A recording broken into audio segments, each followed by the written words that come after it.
Jiro here for Umbra Games with a review of Fallen Legion: Rise to Glory, played on Nintendo Switch for the review. Rise to Glory is actually a compilation of two games, Fallen Legion: Sins of an Empire, and Fallen Legion: Flames of Rebellion. Sins of an Empire has been available digitally for PlayStation 4, while Flames of Rebellion was available digitally on PS4 and Vita. Limited Run Games made both of these titles available for sale physically on PS4 and Vita respectively back in March of 2018, while this Switch version released May 29th, 2018. Fallen Legion tells a tale of an empire on the verge of collapse with the passing of the Emperor, with each game telling the story from a different protagonist's point of view. In Sins of an Empire, you follow Princess Cecile, the daughter of the recently deceased Emperor, as she tries to maintain control of power. Flames of Rebellion puts you in control of Legatus Landur, who makes a move for power to reclaim the land for his people. The game features several choices you must make from each character's perspective in an attempt to keep the morale of the people high in your quest for power. Fallen Legion's mechanics are fairly simple. You navigate point by point across a world map and go into stages where your characters auto-run from left to right, stopping for NPC conversations and battles. Princess Cecile inherited a talking grimoire from her father that allows her to summon heroes' souls from beyond the veil by focusing her mind on their weapon. Their incarnate forms are known as exemplars. Landur steals pages from the grimoire and is able to do the same. Each battle stage allows you to take 3 of these exemplars you obtain and position them in the front to middle to back. In battle, each hero is represented by a button, and when pressing that button makes the corresponding character attack. Attacking drains the AP bar around the icon, which fills up by the passage of time. When enemies attack, your goal is to press the defend button at just the right time to stop all incoming damage and deflect projectiles back to them. Doing this can also restore your AP more quickly, allowing you to get back to attacking. There's a combo bar at the bottom that can get various icons like free attacks or fierce attacks, and when you have unbroken combos, that is, doing damage without getting hit, whichever character attacks into that position on the bar will acquire that bonus for their attack. There are a decent number of enemy types with multiple moves, so learning and judging when to perfectly defend takes a watchful eye. Sometimes enemies will stack on top of each other or attack close to the same time, making it more difficult to get successful perfect defenses. Perfect defense can also open gaps in an enemy's attack, sometimes stunning them or putting them into defenseless mode, letting you do more damage and often stunning them for a second or two. This mechanic is absolutely needed in some boss fights, where you have to focus on counterattacking and defense instead of all-out unleashing to be successful. Since exemplars are summoned, they can be brought back if their HP bar is completely depleted. This is done by using magic with your protagonist, who always comes along in the back line. 3 spells can be equipped at a time, and mana level and cast readiness is unique to each one. As you can see, the blue filling around the outside of the icon in the upper left. On Switch, hitting X casts the center spell, and a combination of up or down on the D-pad with X will cast the others. There are a handful you can eventually obtain, with the starters for both characters being Resurrect, an attack spell, and a healing one. If all of your exemplars get put down, your defenseless hero can be killed very easily, but you can quickly tap the X button to regenerate mana of all 3 spells at once in a panic mode, hoping to fill up that Resurrect spell before you're struck down. When stages are completed, you're awarded a lettered ranking based on offense, defense, and tactics.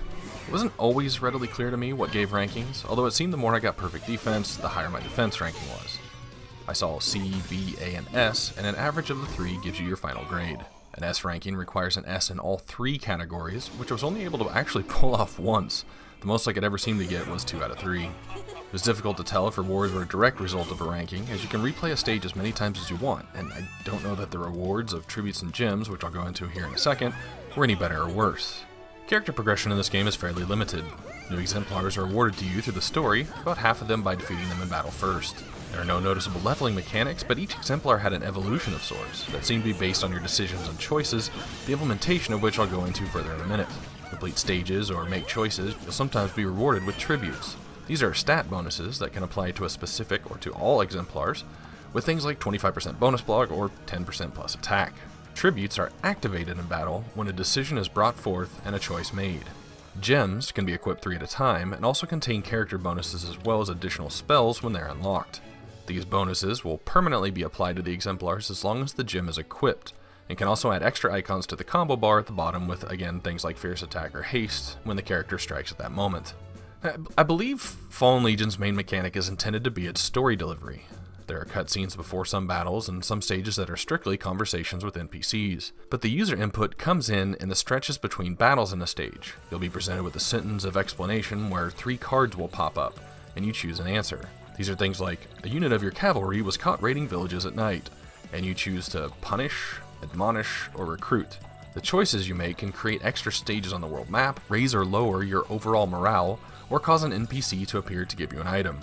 More directly, as I mentioned, are the tributes that will be active for the battle. Now, I'm not sure if the story pull is to get you to play multiple times so that you get to know the name of the Council of Princes and the cities they govern, as you're often thrown into a lot of choices with little to no background on the subject. In one example, I had the name of a prince appear in the decision and I had to choose to support or chasten him. Then on the next loading screen, I had a small paragraph saying what a terrible person he was. There is an in-game encyclopedia if you want to spend your time brushing up on all your political figures, but a possibility to do a quick research instead of a 20-second countdown bar might have enriched it a bit.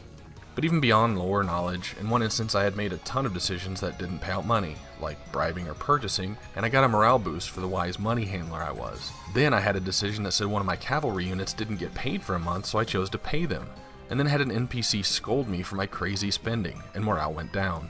So you make decisions without knowledge of treasury, or troops, or supplies, and you're judged accordingly. I really have no idea how many possible endings you could have, but apparently I'm a better usurper than an heir because with Octavia I ended the game with about 90% green morale, and Landor I got 100%. His ending seemed better relatively speaking, but who knows how much that actually changed based on these factors. A little more difference between the two games would have been appreciated, as the exemplars themselves are the exact same between both Sins of an Empire and Flames of Rebellion. My choices in Flames did award me a couple of extra characters that I picked up, I think, due to decision making, but even most of the battles the two emperors to be faced are pretty much the same. I did really enjoy the hand-drawn characters and backgrounds. The art style actually reminded me quite a bit of Vanillaware, the developer that gave us games like Odin Sphere and Dragon's Crown. On the Switch version, I did suffer frame rate drops in some of the intense battles, and on a game that requires precision timing to make blocks, which is a critical mechanic of the game, made that pretty frustrating. The musical scoring is pretty decent, and I got that overworld map theme stuck in my head quite often.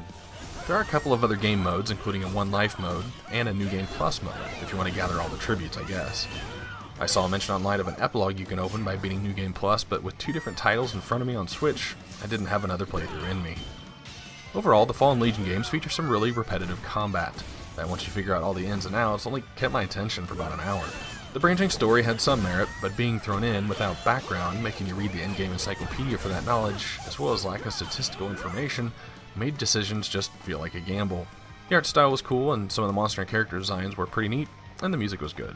Overall, I guess really this game just sort of feels like a beat-em-up where you don't move your characters, and all you do is press attack and defend. Rated as such, Fallen Legion Rise to Glory hits a 43 on my scale, just under the 50 average mark on my scale of 0 to 100. This is Jiro for Umbra Games. Thanks for watching.